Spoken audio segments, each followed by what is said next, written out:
வணக்கம். இன்று நம்முடன் ஐநா சபையில் பணியாற்றி ஓய்வு பெற்ற ஐயா ராஜரத்னம் கண்ணன் அவர்கள் இணைந்துள்ளார்கள். சர்வதேச அரசியலில் மிக முக்கியமான நிகழ்வுகள் நடைபெறுகிற போதெல்லாம் ஐயாவை தொடர்பு கொண்டு நாம் தெளிவு பெறுவது நம்முடைய வழக்கம். அந்த வகையில் 50% ட்ரம்பின் வரி விதிப்பு குறித்து ஐயாவுடன் உரையாடுவதற்காக இன்று இணைந்துள்ளோம். ஐயா வணக்கம். ஐயா வணக்கம் அண்ணி, நல்லா இருக்கீங்களா? ஐயா நல்லா இருக்கேன். ஐயா என்னையா இப்படி இந்த 50%ன்றதெல்லாம் ரொம்ப ஆச்சரியமாக இருக்கு ஐயா. என்னையா காரணம்? 145% போட்டிருந்தாரு சீனாவுக்கு. சரிங்க.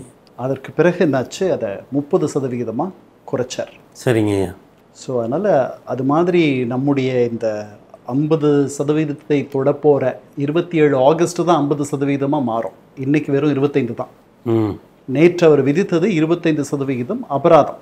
தீர்வை 25% இன்னையிலிருந்து அமலுக்கு வந்துருச்சு. இன்னும் ஒரு 3 வாரங்களுக்கு பிறகுதான் இந்த 25% அபராதம். நாம தான் உலகத்திலேயே அபராதம் விதிக்கப்பட்ட ஒரே நாடு. அப்படியா ஐயா? ஆமா. பிரேசிலுக்கு அது 50% அது தீர்வை வரி.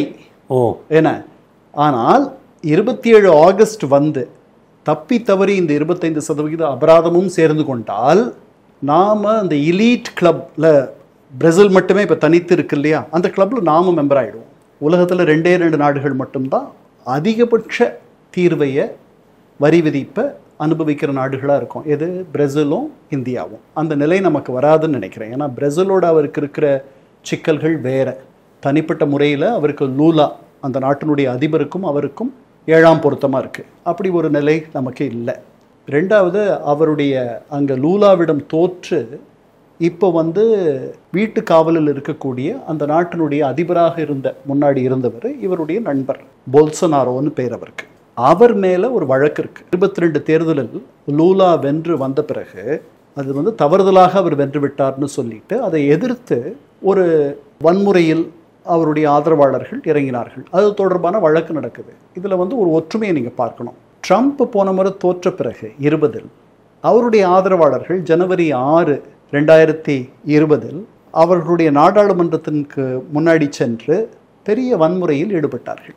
அவங்கள அத்தனை பேரையும், கிட்டத்தட்ட ஒரு 2000 பேர், அந்த 2000 பேருக்கும் அவர் பொது மன்னிப்பு தந்து விட்டார் ஆட்சிக்கு வந்த பிறகு.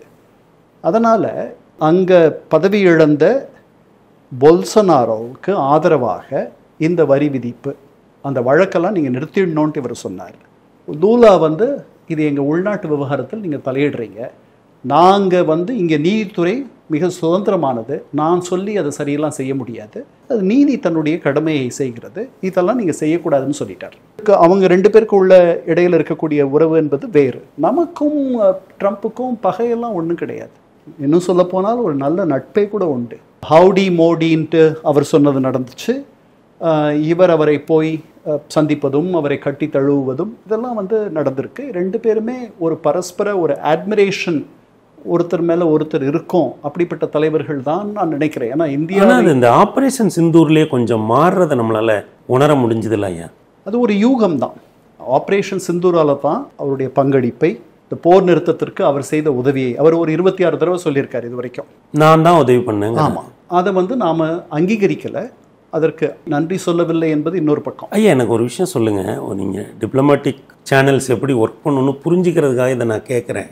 ஒரு முறை அவர் சொல்கிறாரு, அது இந்திய அரசியலில் ஒரு இவருக்கு சாதக பாதகமான விளைவுகளை ஏற்படுத்தும் அப்படின்னா டிப்ளமேட்டிக் சேனல்ஸ் வழியாக அதை சொல்லாதீங்கன்னுலாம் சொல்லதுக்கு வாய்ப்பு இல்லையா ஐயா? இல்லை, அது சொன்னால் அவர் கேட்க மாட்டார். ஆனால் அப்படி நடக்கும் இல்லைங்களா?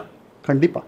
நீங்கள் கொஞ்சம் சொல்லாமல் இருக்கலாம்னா அதிபர்கள்ட்ட அப்படி கோரிக்கை வைக்கிறது நடக்கும். நடக்கும். நிறைய டிப்ளோமசி என்பது ஒரு உணவகத்தில் உள்ள ஒரு சமையல் கட்டு மாதிரி, கிச்சன் மாதிரி. அங்கே நடக்கிறது உங்களுக்கு தெரியாது. நீங்கள் வெளியில் சாப்பிட வர ஆள் தான். நீங்கள் அந்த கேக்கை பார்க்குறீங்க, அந்த தோசையை பார்க்குறீங்க, அந்த சோளா பூரியை பார்க்குறீங்க, அவ்வளோதான். அதுக்கு பின்னாடி எத்தனை பேர் உழைக்க வேண்டியிருக்கு, அதற்கு எத்தனை சாதனங்கள் தேவை, எத்தனை உழைப்பு அதன் பின்னாடி இருக்குது, எத்தனை பொருட்கள் தெரிவிக்கப்படுது, இதெல்லாம் நமக்கு தெரியாது. அது மாதிரி தான் 2 தலைவர்கள் சந்திக்கிறாங்க அப்படின்னா நிறைய ஆயத்த வேலைகள் நடக்கும். ஒரு குறிப்பிட்ட அளவுக்கு அவர்களுக்குள் 2 பேருக்கும் ஒரு ஏதோ ஒன்று தப்பா போயிடுச்சு ஐயா, ஏதோ தெரியல எனக்கு. அவர் 2-3 தடவை சொன்ன பிறகு நம்முடைய வெளியுறவுத்துறை அவர் இதை விரும்புகிறாரு, அவர் தன்னுடைய தாண்மை, அந்த ஈகோவுக்கு அவர் வந்து அந்த ஈகோவை தடவி தரணும்னு நினைக்கிறார். அப்படி இருக்கும்பொழுது நம்ம ஒரே ஒரு வார்த்தை சொல்லியிருக்கலாம். ஏன்னா அந்த பாகிஸ்தானியர்கள் வந்துட்டு அவர்கள் அப்படியே அடிபணிஞ்சு விழுந்து அவருக்கு வந்து காதலாகி கண்ணீர் மல்கி கசிந்துருகி நன்றி தெரிவிச்சுட்டு என்ன பண்ணாங்க, அவரை நொபல் பரிசுக்கு அவரை பரிந்துரை செய்தார்கள். அதாவது உலகத்துல அவரை வந்து நொபல் பரிசுக்கு 2 பேர் பரிந்துரை செய்திருக்கிறார்கள். ஒருத்தர் இப்ப இருக்க பாகிஸ்தான் அதிபர், இன்னொருத்தர் இஸ்ரேலுடைய அதிபர் நெத்தன்யாகு. அதாவது எப்படி 2 துருவங்கள், என்ன, பாகிஸ்தானுடைய பிரதமர் அப்புறம் இஸ்ரேலுடைய பிரதமர், இவர்கள் இருவரும் ட்ரம்பை அமைதி பரிசுக்கு முன்னிறுத்துகிறார்கள். நாம் அதெல்லாம் பண்ண வேண்டிய அவசியம் இல்லை. குறைஞ்சபட்சம் ஒரு முகஸ்துதின்னு சொல்கிறோம் இல்லையா, அதுக்காக நாம் வந்துட்டு ட்ரம்ப்புடைய துணை அதிபர் பேசினார் நம்முடைய பிரதமரோட அந்த போர் நிறுத்தத்திற்காக. தினசரி ட்ரம்ப்புடைய வெளியுறவுத்துறை அமைச்சர் மார்க்கோ ரூபியோ நம்முடைய ஜெய்சங்கரோடு தினசரி பேசி கொண்டிருந்தார். அதே மாதிரி பிரிட்டனுடைய வெளியுறவு அமைச்சர் தினசரி பேசிக்கிட்டு இருந்தார். ஸோ பொதுவாக எல்லாருக்கும் நன்றி தெரிவிச்சிருக்கலாம். குறிப்பாக மார்க்கோ ரூபியோவுக்கும் வேன்ஸுக்கும் நன்றி தெரிவிச்சிருக்கலாம். வேன்ஸை பேச சொன்ன அதிபர் ட்ரம்ப்புக்கு நன்றி தெரிவிச்சிருக்கலாம். உங்களால் தான் போர் நிறுத்தம் வந்தது அப்படின்றது சொல்ல வேண்டிய அவசியமே இல்லை. உங்களால் வரலை, நாங்களே எடுத்த முடிவுன்ட்டு நம்ம கீழே இருக்க அதிகாரிகளை வச்சு சொன்னோம் இல்லையா, அதையும் செய்யாத இருந்திருக்கலாம். எவ்வளவுதான் எதிர்கட்சிகள் உங்களை குற்றம் சாட்டினாலும் மணிப்பூரில் நீங்கள் அமைதியாக இல்லையா, நீங்கள் என்ன பதில் சொல்லிட்டீங்களா? இல்லை இல்லையா, அதை கடந்து தான் போகிறாங்க. ஆமாம், அதனால நீங்கள் கடந்து போயிருக்கலாம். உங்களை வந்து ஒரு தர்ம சங்கடத்திற்கும் எவ்வளவு தினசரி உங்களை ட்ரம்ப் ஆழ்த்தினது பத்தாதுன்ட்டு அவர் ஒவ்வொரு முறை உங்களை அடிக்கும் பொழுதும் அந்த அடி எல்லார் மேலேயும் விழற மாதிரி இங்கே இருக்க எதிர்கட்சிகள் அதை சுட்டி காட்டுகின்றன, ராகுல் காந்தி இன் பர்டிகுலர். பட் இதெல்லாம் வந்து நீங்கள் அந்த தலைமை பொறுப்புக்கு வந்துட்டீங்கன்னா இதெல்லாம் நீங்கள் தாங்கிக்கு தான் வேணும். அதனால் இதனால் ஒன்றும் இல்லை. பின்னாடி அவர் வந்து ஒரு ஏற்பாடை செய்திருக்கலாம். நமக்கு உங்களுக்கும் எனக்கு என்ன சிந்தனை, என்ன நடக்குது, உண்மையான சிக்கல் என்ன, அதெல்லாம் நமக்கு தெரியாது. நாம் யூகிச்சு தான் பேசுகிறோம் இது ஒரு காரணமாக இருக்குமோ அப்படின்ட்டு. ஆனால் 26 தடவை ஒரு அமெரிக்க அதிபர் இதையே திருப்பி சொல்கிறாருன்னா அப்போ அவர் எவ்வளவு ஏங்குறார் அந்த அங்கீகாரத்திற்காக அப்படின்னு நமக்கு தெரியுது. ஒருத்தர் வந்து விழுந்து சரணடைஞ்சு என்ன அப்படியே உங்களை தான் நாங்கள் இருக்கிறோம் அப்படின்ற மாதிரி சொல்கிற ஒரு நாட்டுக்கு பக்கத்தில் நாம் இருக்கோம். அந்த நாட்டினுடைய எதிரி நாடாக நம்ம இருக்கோம். நாம் விட்டேத்தியா அமெரிக்க அதிபர் என்பவர் ஒருவர் இருக்கிறார் என்பதையே வந்து நம்ம கண்டுகொள்ளாத ஒரு ஆளாக நம்ம நடந்துக்கிட்டு இருக்கோம். இது ஒரு காரணமோ இருக்குமோ அப்படின்ட்டு நம்ம யோகிக்கிறோம். ஏன்னா இந்த எண்ணெய் வாங்குறது அவர் சொன்ன காரணங்கள் அத்தனையும் இன்று நேற்றல்ல 2.5 வருஷமா நடந்துட்டு இருக்க விஷயம். சரிதானா? இன்னைக்கு அவர் புதுசா கண்டுபிடிச்ச மாதிரி சொல்றார்.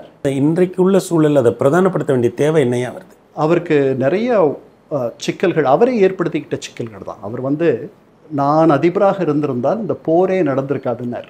பைடன் ஆட்சியில் இருந்த பொழுது இந்த யுக்ரைன் மீது போர் தொடுத்த பொழுது ரஷ்யா உக்ரைன் போரேன் அப்படி சொன்னார். அதற்கு பிறகு என்ன பண்ணாரு, இந்த பிரச்சாரத்தின் போது இப்போ அதிபராக வர்றதுக்கு முன்னாடி நான் வந்த உடனே 24 மணி நேரத்தில் இந்த போரை முடித்து வைப்பேன் அப்படின்னு. இப்போ வந்து 6 மாதம் ஆச்சு, ஒன்றுமே நடக்கலையா. ஸோ அதனால் அவரே வந்து அவரை ஒரு மூலையில் கொண்டு போய் தன்னை போய் நிறுத்திக்கிட்டு அந்த மூலையிலிருந்து வெளியே வர்றதற்கு அவர் தவிக்கிறார். இப்போது அவர் சமாதானங்கள் எல்லாம் சொல்ல வேண்டியிருக்கு. இப்போ அவருக்கு கிடைச்சது நம்ம தான், அதாவது ஊருக்கு கிடைச்சவன் பிள்ளையார் கோயில் ஆண்டி மாதிரி. அதிகமாக எண்ணெய் வாங்கும்போது சீனா, ரஷ்யா கிட்ட இருந்து. அவங்கள இப்போ எதுவும் பண்ணுறது இல்லை. நேற்று சொல்லியிருக்காரு, அவங்க பேரை சொல்லியிருக்காரு. அதனால நாம் எதிர்பார்க்கலாம் இது என்ன நடக்கும்ட்டு. அது நடந்தால் தான் அவர் சமமாக எல்லாரையும். இப்போ நம்மளை பற்றி சொல்கிற அதே ஸ்கேலில் அவங்கள சொல்லலை, வேறு குறைகள்லாம் சொல்லியிருக்கார். அவங்கள பற்றி வேறு என்னென்னமோ சொல்லியிருக்கார். இப்போ தான் முதல்ல வந்து யுக்ரைனில் போரில் மடியக்கூடிய பல பேருக்கு அதை பற்றிய பெரிய அக்கறை இல்லாமல் கவலை கொள்ளாமல் நாம் வந்து நம்முடைய நலனை பார்த்துக்கிட்டு இருக்கோம், நம்ம சுயநலமாக நடந்துக்கிறோன்ற முதல் குற்றச்சாட்டை இப்போ தான் நம்ம மேலே வச்சுருக்கார். இப்போ அடுத்து இந்த குற்றச்சாட்டுகள் மற்றவர்கள் மேலும் வைக்கலாம். ஆனால் நேற்று அவர் நம்ம மேலே இந்த 25% அபராதம் விதித்த போது சீனாவையும் சொல்லியிருக்கிறார். அவங்களும் நிறைய எண்ணெய் வாங்குறாங்க அப்படின்னு எல்லாருக்கும் ஞாபகப்படுத்தியிருக்கார். நாம் வாங்குகிற எண்ணெயை காட்டலாம் அவர்கள் அதிகமாக அங்கே வாங்குகிறார்கள். அவர்கள் தான் ரஷ்யாவிடமிருந்து அதிகமாக எண்ணெய் வாங்கும் நாடு. இல்லை என்ன தப்பு அப்படின்னா, ரஷ்யா பொருளாதார தடைகள் கீழே இருக்குது, நீங்கள் வாங்கக்கூடாது. அது போர் தொடுத்ததுனால அதன் மீது பொருளாதார தடைகள் இருக்குது. தனிப்பட்ட முறையில் நாடுகள் அதை கடைபிடிக்கின்றன. இதற்கு முன்பு நம்ம ஈரான் கிட்ட இருந்து வாங்கிட்டு இருந்தோம், அங்கேயும் இதே பிரச்சனை இருந்துச்சு. நாம் வாங்குறதை இப்போ நிறுத்திட்டோன்ட்டு நான் கேள்விப்படுறேன். வெனிசுவேலா கிட்ட இருந்து வாங்கணும். வெனிசுவேலா அவங்களுக்கு பிடிக்காத நாடு, அதையும் விட்டுட்டோம். அது ரொம்ப தள்ளி வேற இருக்குது. நம்ம 39 நாடுகள்கிட்ட இருந்து வாங்குறோம், இவங்க கிட்ட இருந்து மட்டும் இல்லை. ஆனால் நம்முடைய எண்ணெயினுடைய பெரும் பகுதியை கிட்டத்தட்ட 45% ரஷ்யாவிடமிருந்து நம்ம வாங்குகிறோம். ஏன் வாங்குறோம்னா மற்ற எல்லா இடத்த விடவும் இங்கே விலை ரொம்ப குறைச்சல். ஏன் குறைச்சல்? தொடக்கத்தில் அவங்க என்ன பண்ணாங்க, அவங்களுக்கு சந்தை வேணும், யாராவது வாங்குவாங்களான்ட்டு அவங்க ஏங்கி தவிக்க வேண்டிய ஒரு நிலையில் இருக்கும்பொழுது நம்ம வாங்குறதுக்கு முன் வந்தோம். அப்போ என்ன பண்ணாங்க, வெளி சந்தையை விட ஒரு $15-20 குறைச்சி கொடுத்தாங்க. $80 ஒரு பேரல் அப்படின்னா நமக்கு 65 கிடைச்சது. நம்ம 80% எண்ணெயை நம்ம இறக்குமதி பண்ணுறோம். நம்முடைய பொருளாதாரத்திற்கு அது ஒரு பெரிய உந்து சக்தி. இப்போ வந்து $2-3 தான் குறைவாக இருக்குது அந்த விலை. அதிகமாக முன்ன அளவுக்கெல்லாம் பெரிய சலுகை இல்லை. நம்ம ஒரு நாளைக்கு கிட்டத்தட்ட 3 மில்லியன் பேரலும் என்னமோ வாங்குறோம். பெரிய தொகை அது. அது வந்து நான் பாஸ்ரான்ட்டு ஈராக்கில் இருக்க, ஈராக்கினுடைய 2வது பெரிய எண்ணெய் அதிகமாக உற்பத்தி செய்கிற ஊர் அது. அந்த ஊரில் அந்த நாட்டினுடைய அந்த எண்ணெய் கிணறுகள் மொத்தமாக தயாரிக்கக்கூடிய ஒரு நாளைக்கு கொண்டு வர அவுட்புட் வெளிப்பாடு எவ்வளவுன்னா 3 மில்லியன் 35 லட்சம் பீப்பா பாஸ்டாலிருந்து மட்டும் வருது. அது நம்முடைய தேவைக்கு மட்டுமே தேவைப்படுகிற அளவுக்கு நம்முடைய பொருளாதாரம் இயங்கி வருகிறது. நம்மளை விட பெரிய பொருளாதாரம் சீனா. அவர்கள் அதிகமாக எண்ணெய் வாங்குறாங்க. ஸோ இதெல்லாம் முன்னாடியே நம்ம பண்ணிக்கிட்டு தான் இருக்கோம். அதுக்கப்புறம் அவர் இன்னொன்றும் சொல்கிறார். என்ன சொல்கிறாரு, அங்கேருந்து நம்ம எண்ணெய் வாங்கி நம்ம தேவைக்காக வாங்குகிறோம், மலிவாக வாங்குகிறோன்னா கூட பரவாயில்ல, இவங்க என்ன செய்கிறாங்க, அதை சுத்திகரித்து எங்கே சுத்திகரிக்கிறோம், ஜாம்நகர் குஜராத்தில். அங்கே தான் உலகத்தினுடைய மிகப்பெரிய சுத்திகரிப்பு ஆலை இருக்குது. அது யாருக்கு சொந்தம்? அம்பானிக்கு சொந்தம். அதில் சுத்திகரித்து அதை டீசலாக மாற்றி நாம் வெளி சந்தைக்கு விற்கிறோம், ஐரோப்பியர்களுக்கு விற்கிறோம். ஐரோப்பியர்களுக்கும் அது தெரிஞ்சும் வாங்குறாங்க. சரிதானா? இதை ஒரு குற்றமாக அவர் சொல்கிறார். ஆனால் அமெரிக்காவே உரம் வாங்குது ரஷ்யா கிட்டேருந்து. மற்ற ஐரோப்பிய நாடுகளும் இன்னும் அங்கிருந்து சக்தியை, எரிபொருளை வாங்கி கொண்டிருக்கிறார்கள். பெரிய அளவில் இல்லைனாலும் கூட, நிறைய குறைஞ்சிட்டாலும் கூட இன்னும் நடந்துட்டு இருக்கு. ஐயா, இப்போ நம்ம ரஷ்யாட்டேருந்து என்ன வாங்குறோம் ஐயா, அதில் அதிக பலன் இந்தியாங்கிற நாட்டுக்கா அல்லது அம்பானிங்கிற ஒரு முதலாளிக்கா ஐயா? இல்லை, இந்தியாவுக்கு தான் பெரிய அளவில் ஒரு இந்தியாவுக்கும் அவர் தான் ரிஃபைன் பண்ணி கொடுக்குறாரு ஐயா.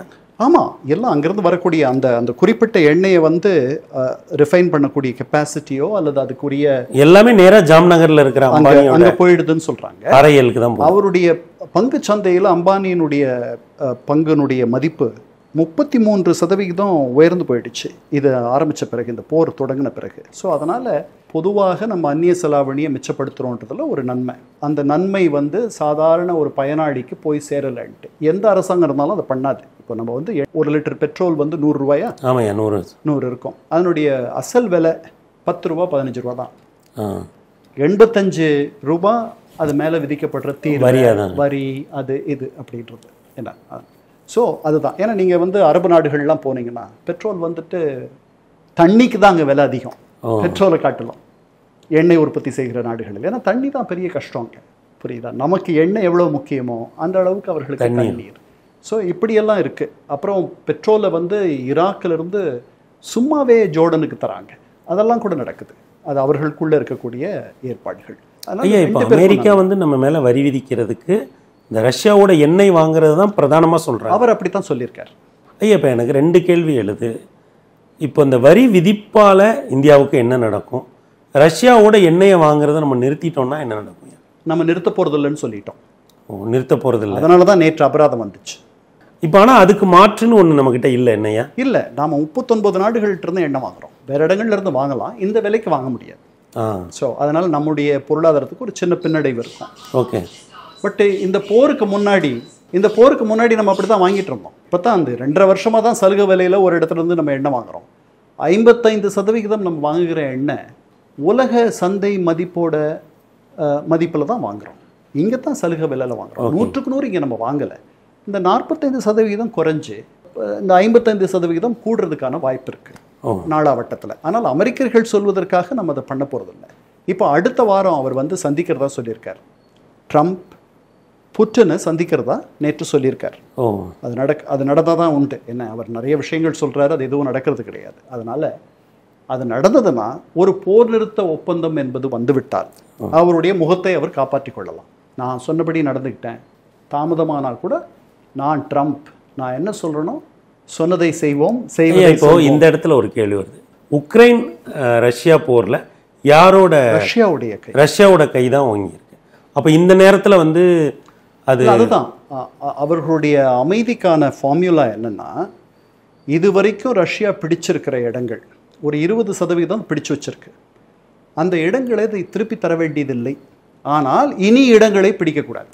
பிடிச்சதா வச்சுக்கோ. ஆமாம், புதுசா இது யுக்ரைனுக்கு ஏற்புடையதான் நீங்க பார்க்கணும். இதற்கு ஒப்புக்கொள்ளுகிற ஒரு யுக்ரைனுடைய அதிபராக தொடர முடியுமான்னு நீங்க பார்த்துக்கணும். வரலாறு அவரை எப்படி குறிக்கும் என்பதையும் நீங்கள் யோசித்து பார்க்க வேண்டும். அதனால இப்போதைக்கு நிரந்தர போர் நிறுத்தம் பத்தி நம்ம பேசல. நிரந்தர போர் நிறுத்தமோ அமைதியோ அதற்கான பேச்சுவார்த்தைகள் தொடங்க போவதில்லை. இப்போதைக்கு தற்காலிக போர் நிறுத்தம், அதாவது சீஸ் ஃபயர், அதைத்தான் அவர் செய்ய போறார். ஐயா, இப்போ இந்த ரஷ்யாவை காரணம் காட்டி நம்ம மேல வரி போடுற மாதிரி வேற யார் மேலேயாவது வரி போடுறதுக்கு ட்ரம்ப் இதை ஒரு காரணமா சொல்லியிருக்காரு ஐயா ரஷ்யாவை? இது எல்லாம் ரஷ்யாவுக்கு ஆதரவாக செயல்படுகிற, பொருளாதார ரீதியா அவர்களை வாழ்வித்து கொண்டிருக்கிற அத்தனை பேருக்கும் அபராதம் உண்டுன்னு சொல்லியிருக்கார். நேற்று அதை திருப்பி சொன்னார். சொல்லிட்டு இந்தியா மீது 25%, அந்த முதல் நம்பர், ஃபர்ஸ்ட் நாடு நம்ம தான், அந்த பெருமை நமக்கு தான். அப்புறம் சீனாவையும் சொல்லியிருக்கார். சீனா தான் அதிகமாக அங்கே இருந்து எண்ணெய் வாங்குது அப்படின்றத. ஸோ இப்போ அடுத்து நாம் சீனா மீது அவர் ஒரு வரி விதிப்பை செய்வார்னு நினைக்கிறோம். ஆனால் சீனாவை எதிர்க்கிற வலிமை அவருக்கு இருக்கான்னு தெரியல. முன்னாடி இப்படித்தான் என்ன பண்ணார், அந்த வரி விதிப்பு தொடர்ந்து பண்ணும்பொழுது 145% வரி விதிப்பை சீனாவின் மீது அவர் செஞ்சார். செஞ்ச உடனே பங்குச்சந்தை ரொம்ப பயங்கரமாக வீழ்ச்சி அடைஞ்சது. ஏப்ரல் 2 அவர் கொண்டு வந்த அந்த புதிய வரி விகிதத்தை பார்த்த உடனேயே பங்குச்சந்தைக்கு பெரிய அடி விழுந்துச்சு அந்த மாதம். அதுக்கப்புறம் சீனாவோடு அவருக்கு நடந்த இந்த போரில் தொடக்கத்தை ஒரு அளவுக்கு போனார்.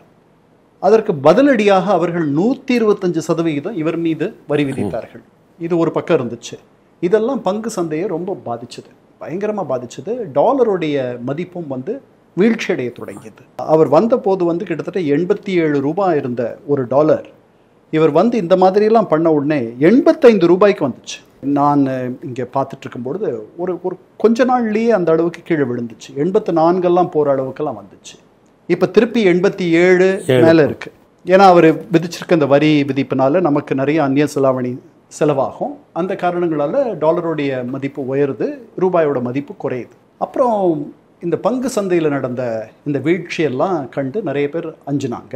அவருடைய ஆலோசகர்கள் அவர்கிட்ட இந்த மாதிரி அதிரடி முடிவுகள்லாம் நீங்கள் எடுக்கக்கூடாதுன்னு சொன்னாங்க. அதுக்கப்புறம் இன்னொரு ஒரு ஸ்ட்ராட்டஜிக்காக, டிஃபென்ஸ் ரிலேட்டடாக, டெக்னாலஜி ரிலேட்டடாக அவருக்கு ஒரு பெரிய பேராபத்து காத்திருந்தது. என்னன்னா, அந்த ரேர் எர்த்ஸ், அரிய கனிமங்கள் இருக்குல்ல, அதனுடைய அதிகபட்ச உற்பத்தியாளர் யாருன்னா சீனா.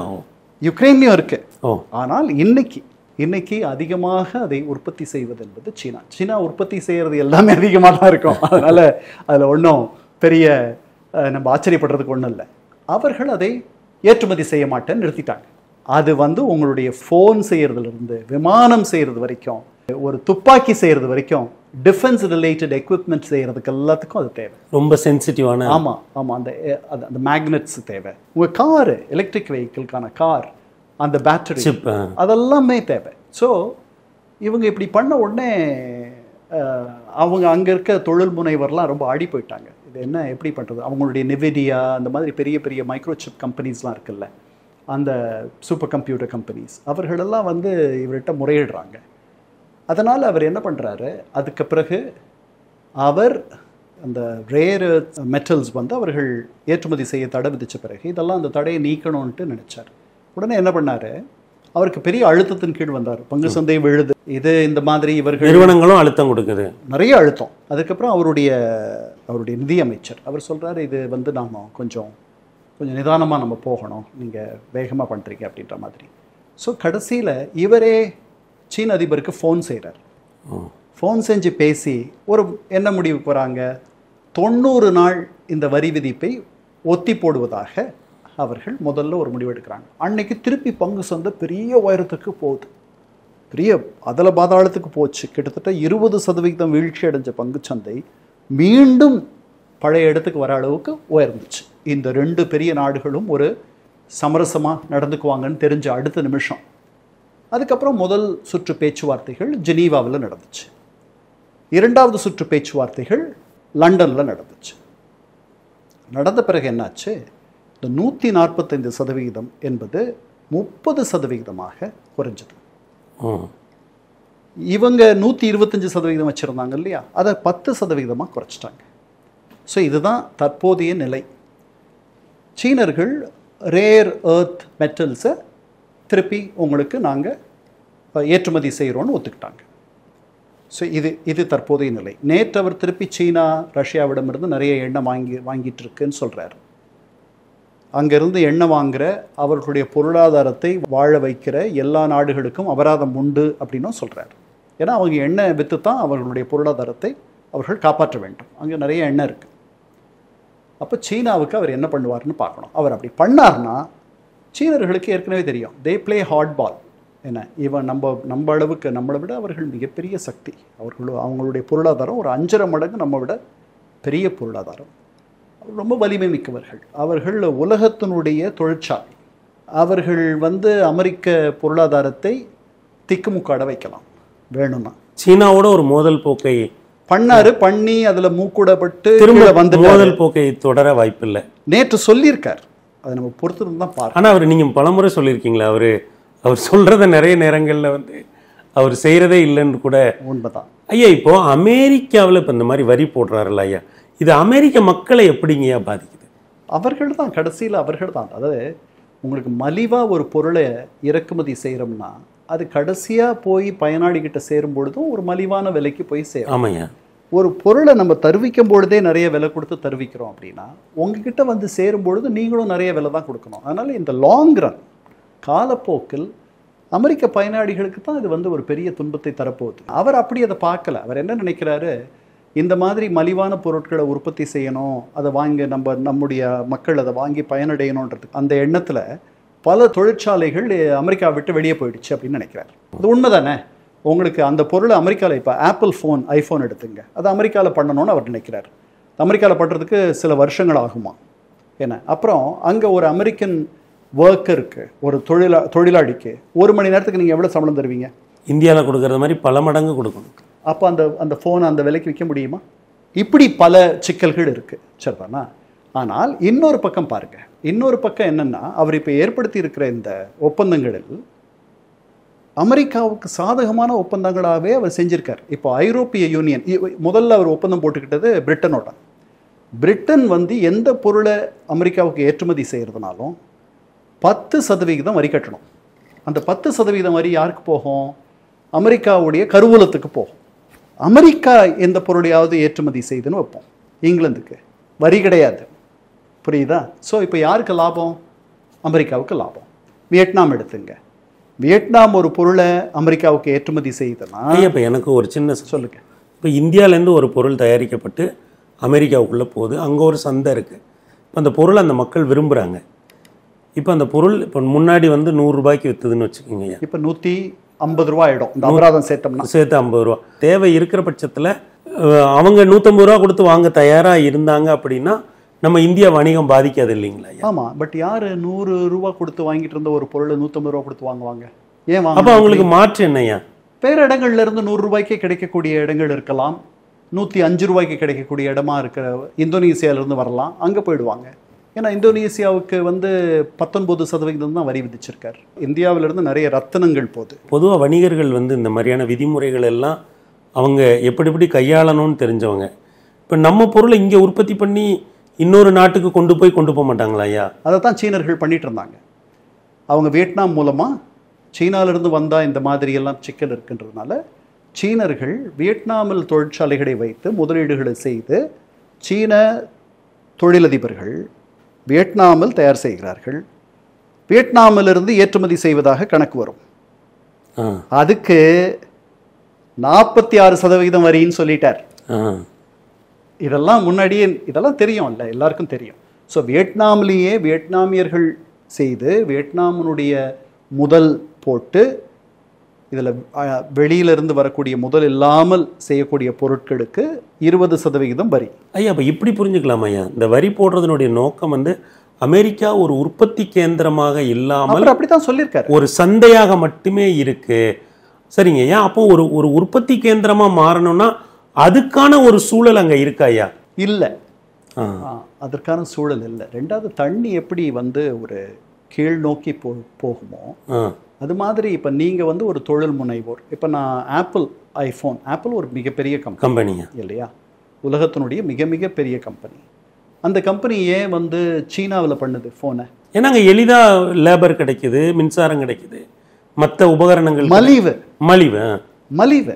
அப்போ சைனா கொடுக்குற அளவுக்கு மலிவான அந்த சூழலை வந்து முடியாது. அப்போ அவர் அந்த சூழலையே கருத்தில் கொள்ளாமல் தெரியும். அவர் என்ன சொல்றாரு, நீங்க அந்த சூழலை நோக்கி நீங்க வாங்க, அது வரும், நாளாவட்டத்துல வரும்ன்ற மாதிரி அவர் குருட்டாம்போக்கில் அவர் சொல்றாரு. அப்படிலாம் வர முடியாது. 1 மணி நேரத்துக்கு ஒரு சீனருக்கு எவ்வளவு நீங்க பணம் தரீங்களோ அதுல பாதி தான் இந்தியர்களே வாங்குவாங்கன்னு நான் நினைக்கிறேன். அதனால அங்க பண்றதை விட இங்க பண்றது ஈஸி. ஆனால் சீனர்கள் கடுமையான உழைப்பாளிகள். அவர்களோடு போட்டி போடுவதற்கு தெற்காசியாவை சேர்ந்தவர்களே தயங்குகிறார்கள். மலேசியாவில் இருப்பவர்களே சொல்லுகிறார்கள், சீனர்கள் போல் எங்களால் உழைக்க முடியாது. இன்னைக்கு சோலார் பேனல் எடுத்துங்க, உலகத்தினுடைய லீடர்ஸ் அவங்க தான்.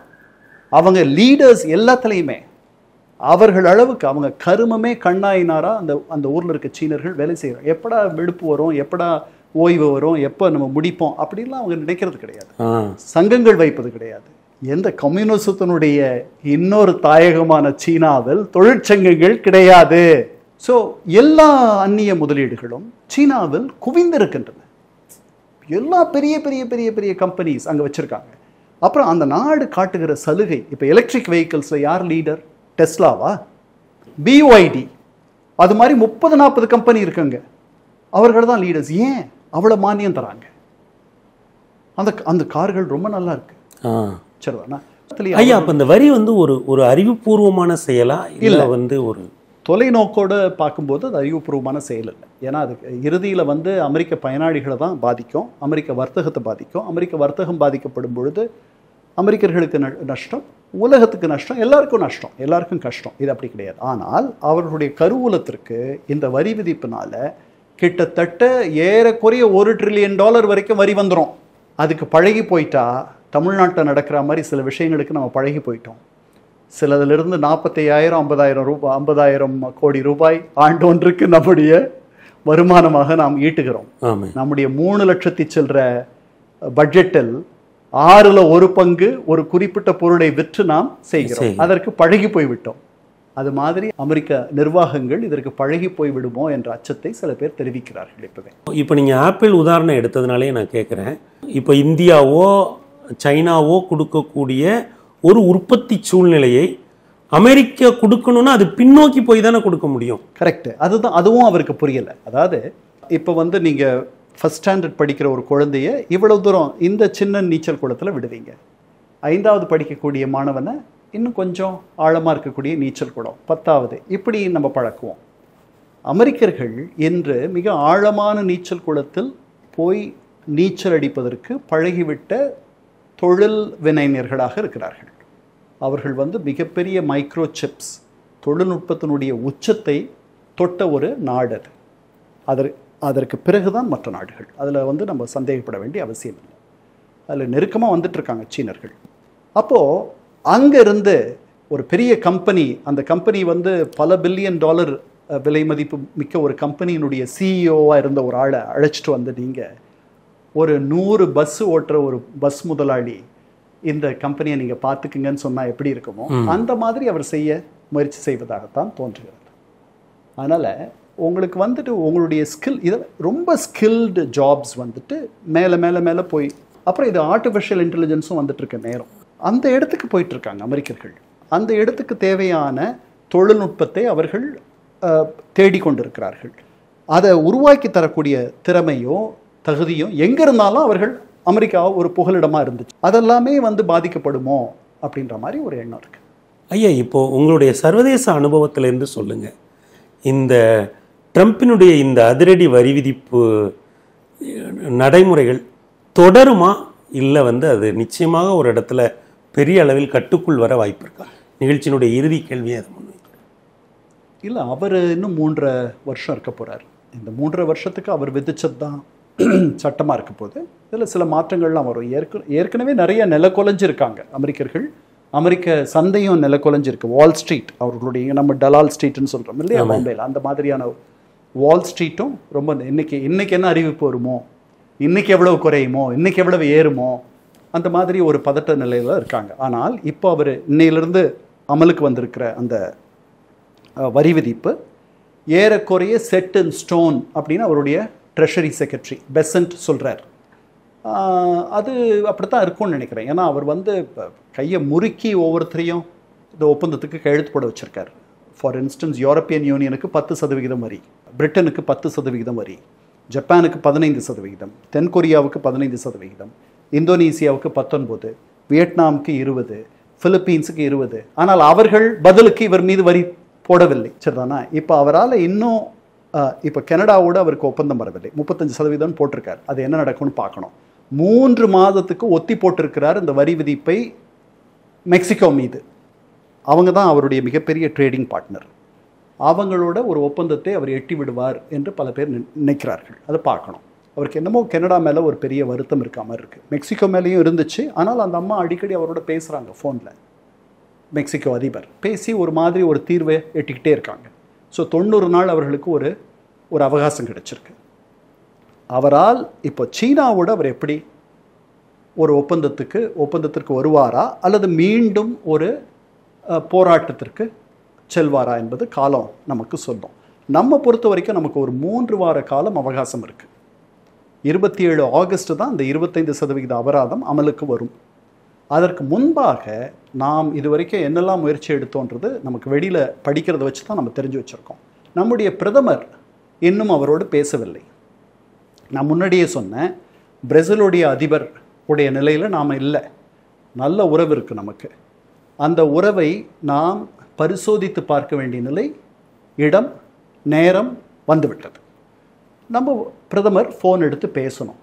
அவர் பிரேசிலுடைய அதிபர் நான் ஃபோன் பண்ணால் பேச மாட்டார்னு சொன்னதுக்கே ட்ரம்ப் என்ன சொல்லியிருக்கார்? அவர் எப்போ வேணாலும் எனக்கு ஃபோன் பண்ணலான்னு சொல்லியிருக்கார். அதற்கு பதிலாக ஒரு 2 மணி நேரம் முன்னாடியோ 3 மணி நேரம் முன்னாடியோ பிரேசிலுடைய அதிபர் சொல்லிட்டாரு, நான் அவமானப்பட விரும்பவில்லை அப்படின்ட்டார். நமக்கு அந்த மாதிரி சிக்கல்லாம் இல்லை, பேசலாம். எனக்கு என்னமோ நம்ம பேசியே மயிலே இறகு போடுன்னு சொன்னாலே நடந்துரும்ன்ட்டு தான் நான் நினைக்கிறேன். அவருடைய தாண்மையை நாம் வருடி கொடுக்க வேண்டும். அதை முயற்சி பண்ணலாம். அதை தோற்று போனாலும் கான முயலை யானை. நிச்சயமாக ஐயா, ரொம்ப அருமையாக நீங்கள் தொடர்ந்து அமெரிக்க அரசியலை எங்களுக்கு அறிமுகப்படுத்தி வருகிறீர்கள். இப்போது இந்த அதிரடி வரி விதிப்பின் எல்லா கோணங்களையும் எங்களுக்கு விரிவாக விளக்கியதற்கு எங்களது உளமார்ந்த நன்றி.